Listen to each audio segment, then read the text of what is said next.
eerste zondag van de Advent. De Heer zij met u en met uw geest. Uit het heilige evangelie van onze Heer Jezus Christus volgens Marcus. Lof zij u Christus. In die tijd zei Jezus tot zijn leerlingen: wees op uw hoede, wees waakzaam, want gij weet niet wanneer het ogenblik daar is. Het is ermee als met een man die in het buitenland vertoeft. Bij het verlaten van zijn huis heeft hij aan zijn dienaars het beheer overgedragen, aan ieder zijn taak aangewezen en de deurwachter bevolen waakzaam te zijn. Wees dus waakzaam, want ge weet niet wanneer de Heer des huizes komt, 's avonds laat of midden in de nacht, bij het hanengekraai of 's morgens vroeg. Als hij onverwacht komt, laat hij u dan niet slapend vinden. En wat ik tot u zeg, zeg ik tot allen. Wees waakzaam. Woord van de Heer. Wij danken God.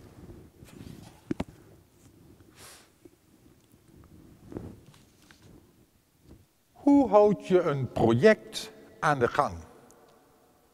Op welke manier bijvoorbeeld blijft een bedrijf, een zaak of vereniging draaiende? Iedereen zal het met mij eens zijn dat er heel wat bij komt kijken om een ideaal gaande te houden. We kunnen daarbij denken aan de financiën, de capaciteiten van het bestuur en natuurlijk niet te vergeten de inzet van hen die aan de basis staan. Een grote bedreiging voor elke onderneming, of het nu een bedrijf, een vereniging of een parochiegemeenschap is, wordt gevormd door wat wij noemen de onverschilligheid. Zo is het bewezen dat de machtige Sovjet-Unie van binnenuit geruïneerd werd door een gevoel van onverschilligheid. Want of je nu hard werkte of dat je de kantjes ervan afliep, het maakte uiteindelijk niets uit. Die tendens tot onverschilligheid zie je tegenwoordig ook steeds vaker hier bij ons. Of het nu gaat over de manier waarop wij met openbare gebouwen omspringen, of je kijkt eens hoe vervuild onze bermen erbij liggen. Onverschilligheid. Wat betekent dat eigenlijk? Heeft een gevoel van onverschilligheid niet alles te maken met het feit dat mensen in hun leven blijkbaar geen doel meer hebben? Wie geen idealen heeft, laat het uiteindelijk op alle fronten afweten. Mag deze onverschilligheid een gevaar zijn voor de economie? Je ziet ook steeds vaker de nadelige gevolgen ervan voor het sociale leven. Mensen worden steeds meer van elkaar vervreemd. We willen geen verantwoordelijkheid meer dragen. Laat een ander het maar opknappen. Onverschilligheid betekent ook een groot gevaar voor ons christelijk geloof. Houdt u nog een christelijke advent? Of loopt u op de dingen vooruit? Is de advent nog louter een gelegenheid om de cadeaus in huis te halen? De decembermaand geheel vol al van het kerstgevoel? Advent, dat betekent allereerst dat ik wacht. Vol verwachting klopt ons hart. En als er iets is dat kan opboksen tegen een opkomend gevoel van onverschilligheid, dan is het wel dit. Wij verwachten een kind. De geboorte van een kind maakt mensen namelijk zeer enthousiast en actief. Een babykamer wordt ingericht, kleertjes gekocht. Alles wordt gedaan opdat het kind op waardige wijze ontvangen kan worden. En bij de verwachting van een kind maak je dan ook zelden onverschilligheid mee.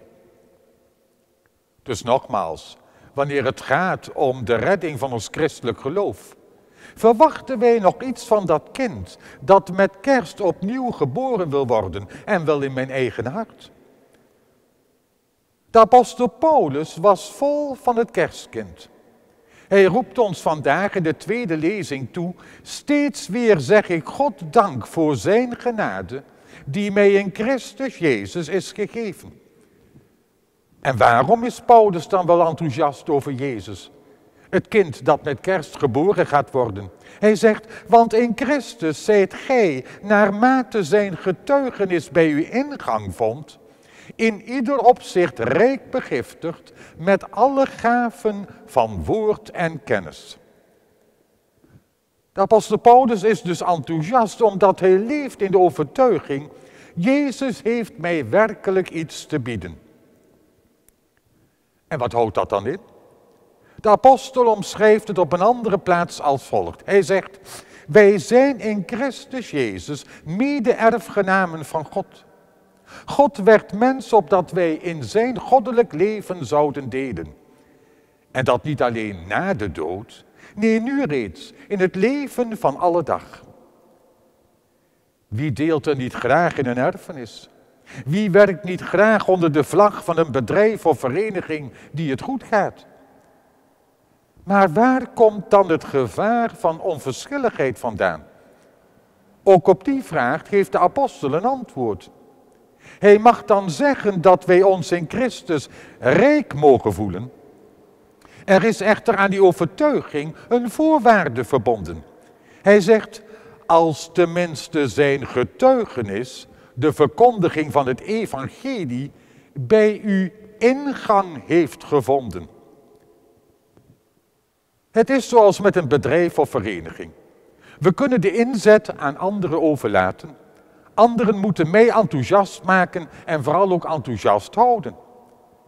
Maar dan is het gevaar groot dat ik zelf steeds meer van het ideaal vervreemd en dus onverschillig word. Nee, wij moeten zelf die motor zijn, waardoor anderen vol vreugde met ons samen verder gaan. Wie zich daadwerkelijk inlaat met de boodschap van Jezus Christus, komt niet bedrogen uit. Dat we in die zin waakzaam worden, vol enthousiasme wachtend op de komst van de Heer, die ons als kerstkind rijkelijk heeft gezegend en zal zegenen. Amen.